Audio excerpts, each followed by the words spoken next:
माझे नाव नित्या संजय चौधरी. मी इयत्ता 3रीची विद्यार्थिनी.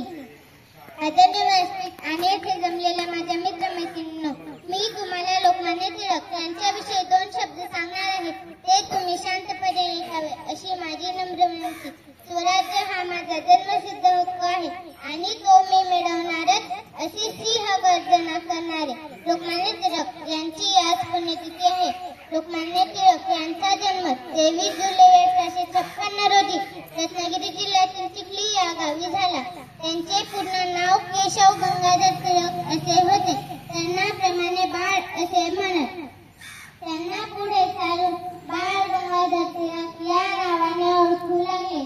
त्यांच्या वडिलांचे नाव गंगाधर व आईचे नाव पार्वताबाई असे होते.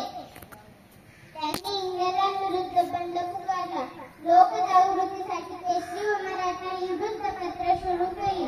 सार्वजनिक गणेशोत्सव व शिवजयंती सुरू केली.